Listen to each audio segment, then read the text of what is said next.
The Legend New Saravana Stores in Deepavali offer பவுனுக்கு ரூபாய் 1200 தள்ளுபடி அக்டோபர் 26 வரை. Jain Housing and Constructions presents Jain's Adarsh Avenue Premium Plots at Kundambakam from ₹29 lakhs onwards. Celebrate this festive season with Adiyar Ananda Bhavan Sweets and Snacks. We accept bulk orders.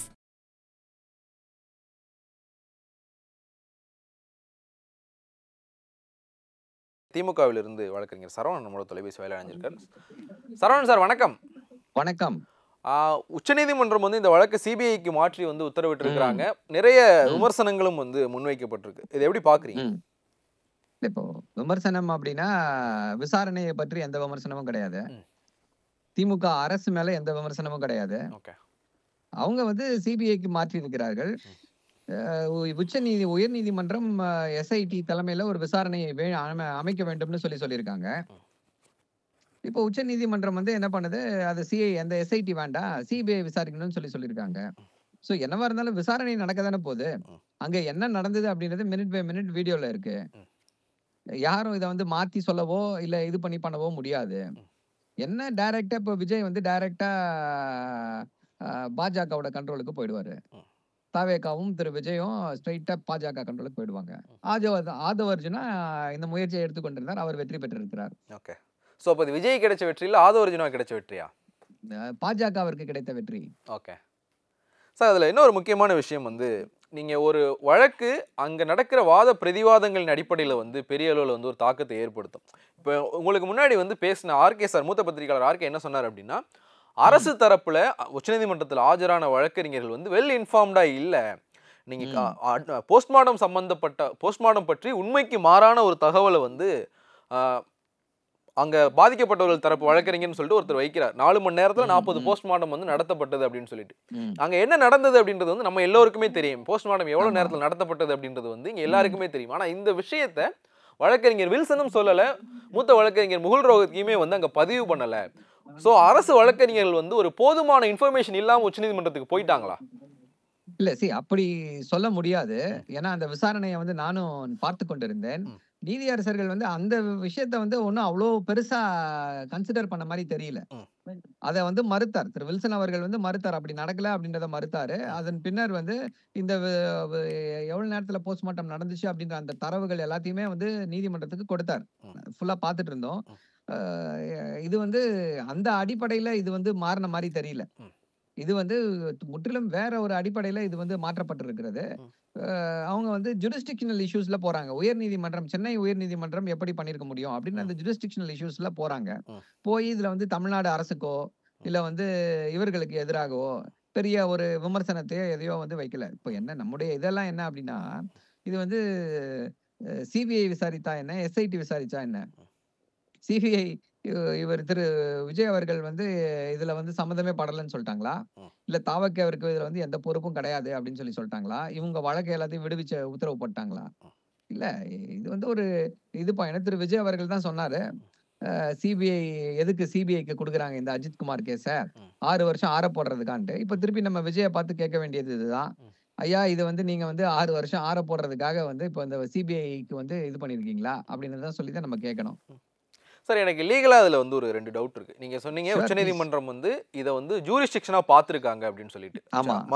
Karur வந்து it's falls under Madurai bench அப்படின்றதுனால இதை ஏன் வந்து சென்னை உயர்நீதிமன்றம் விசாரிச்சு அப்படிங்கிற ஒரு கேள்வியை வந்து அவங்க எழுப்பியிருந்தாங்க. இதை தாண்டி இந்த சிபிஐ விசாரணை அப்படிங்கிற கோரிக்கையை வந்து தாவேகா தரப்பு வைக்கல. அவங்க வந்து உச்சநீதிமன்றத்தினுடைய ஓய்வு பெற்ற நீதிபதி தலைமையிலான ஒரு எஸ்ஐடி தான் கேட்டாங்க. சிபிஐ விசாரணை அப்படிங்கிற கோரிக்கை பாதிக்கப்பட்டவர்களினுடைய உறவினர்கள் அப்படின்னு சொல்லப்பட்டவங்க தரப்புல இருந்துதான் சிபிஐ விசாரணை கோரிக்கை வைக்கப்பட்டது.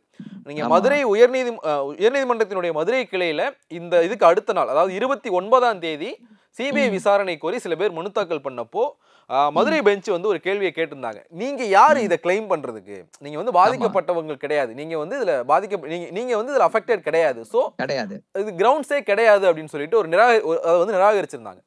அதற்கு பிறகு உச்சநீதிமன்றத்துல வந்து சில பேர் போய் மனு தாக்கல் பண்றாங்க, நாங்க பாதிக்கப்பட்டவர்களுடைய உறவினர்கள் அப்படின்னு சொல்லி மனு தாக்கல் பண்றாங்க. உச்சநீதிமன்ற நீதிபதி அதுல வந்து ஒரு கேள்வியுமே கேட்டாங்க, நீங்க ஏன் மதுரைக்கு போகல அப்படிங்கிற கேள்வியை கேட்டாங்க. அதுக்கு வந்து ஒருத்தர் உயிரிழந்த சிறுவனுடைய தந்தை வந்து நாங்க அப்போ வந்து கிரிமேஷன்ல இருந்தோம் அப்படிங்கிற விஷயத்தை வந்து சொல்லியிருந்தார்.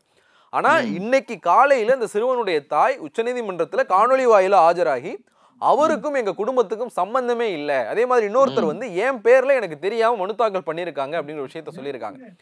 நீங்க கிரவுண்ட்ஸ் வந்து இவங்களுடைய கோரிக்கையின் அடிப்படையில தான் சிபிஐ விசாரணையே உத்தரவிடப்பட்டிருக்கு இப்போ. ஏன்னா தாவேகா தரப்பு சிபிஐ விசாரணை கேட்கல.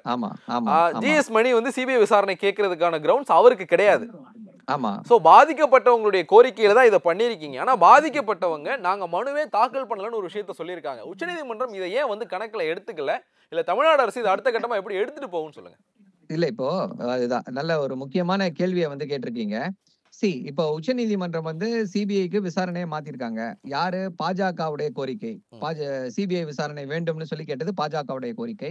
அந்த கோரிக்கையை ஏற்று இதை பண்ணிருக்காங்க. அது விக்டிம்ஸ்னு சொல்லப்படக்கூடியவர்கள் வந்து சம்மந்தமே இல்லாதவர்கள் அப்படின்ற விஷயம் அந்த வாதங்கள் முடிந்து உச்சநீதிமன்றம் வந்து தீர்ப்பை ரிசர்வ் பண்ண பிறகுதான் இது தெரியுது. சோ இன்னைக்கு காலையில அப்பியர் ஆயிருக்காங்க, காணொலி வாயிலாக அப்பியர் ஆயிருக்காங்க.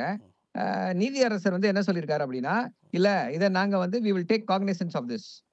இது எப்படி ஃபைல் பண்ணிருக்காங்க, யார் மூலமா ஃபைல் பண்ணிருக்காங்க அப்படின்றத பற்றி நம்ம விசாரிப்போம் அப்படின்ற அந்த ஒரு கருத்தையும் முன்வைத்திருக்கிறார்.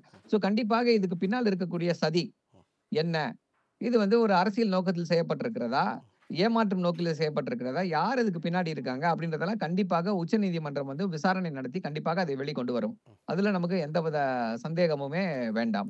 சோ இப்போ வந்து உச்சநீதிமன்றம் இந்த விஷயத்துல விசாரணை நடத்தினாலும் அது தப்பா மனு தாக்கல் பண்ணவங்களுக்கான தண்டனைங்கிற இடத்துக்கு தான் போகுமே ஒழிய அது சிபிஐ விசாரணை இந்த தீர்ப்பை வந்து பாதிக்க எந்த வாய்ப்பும் இல்லை. அதுக்கு வாய்ப்பு ரொம்ப கம்மி. அது பண்ண மாட்டாங்க. ஏன்னா அடிப்படையான கோட்பாடு என்ன அப்படின்னா, விசாரணை நடக்குது. இப்போ நம்ம வந்து எஸ்ஐடி விசாரணையை வந்து ஏன் எதிர்க்கிறோம் அப்படின்னா, இட் வில் பி ஒரு மொரேல், தமிழ்நாடு போலீஸ் போர்ஸோடைய மொரேல் வந்து குறைஞ்சு போயிடும். நீங்க இப்படி எல்லா விஷயத்தையும் வந்து சென்சிட்டிவ் விஷயத்தை எல்லாத்தையும் நீங்க வந்து ஒரு காரணத்தை சொல்லி சிபிஐ கொடுங்க. அப்ப தமிழ்நாடு போலீஸ் எதற்கு? இதுக்கு முன்னாடி வந்து சென்னை உயர் நீதிமன்றம் அண்ணா நகர்ல வந்து நடந்த அந்த பாலியல் குற்றத்துக்கு சிபிஐக்கு மாத்தினாங்க. சிபிஐக்கெல்லாம் இதை விசாரிக்க வேண்டாம், இதை வந்து இவங்க விசாரிச்சா போதும், எஸ்ஐடி விசாரிச்சா போதும் அப்படின்னாங்க. அதுக்கு அடுத்து அண்ணா பல்கலைக்கழக வழக்கு, அதுல சிபிஐ விசாரணை கேட்டாங்க. அதுலயும் இதே மாதிரி ஸ்பெஷல் இன்வெஸ்டிகேஷன் டீம், தமிழ்நாடு சேர்ந்த ஸ்பெஷல் இன்வெஸ்டிகேஷன் டீம் விசாரிச்சா போதும் அப்படின்னாங்க. சோ அந்த அடிப்படையில தான் சென்னை உயர் நீதிமன்றம் இதுலயும் வந்து ஒரு ஸ்பெஷல் இன்வெஸ்டிகேஷன் டீம், அதுதான் ட்ரெண்ட். சோ அந்த அடிப்படையில் தான் இந்த ஸ்பெஷல் இன்வெஸ்டிகேஷன் டீம் இது பண்ணிச்சு. இப்போ அதே போல இது எப்படி சென்னையில வந்துச்சு? Not only about the place of occurrence. இது வந்து டிஜிபி ஒரு பார்ட்டி. இதுல டிஜிபியோட ஜூரிஸ்டிக்ஷன் அப்படின்னா அது வந்து சென்னை உயர்நீதிமன்றம் தான் வரும். அந்த அடிப்படையில வந்து சென்னை உயர்நீதிமன்றம் இதை எடுத்து விசாரிச்சிருக்கு. ரெப்ரசன்டேஷன் வந்து டிஜிபிக்கு கொடுத்துருக்காங்க.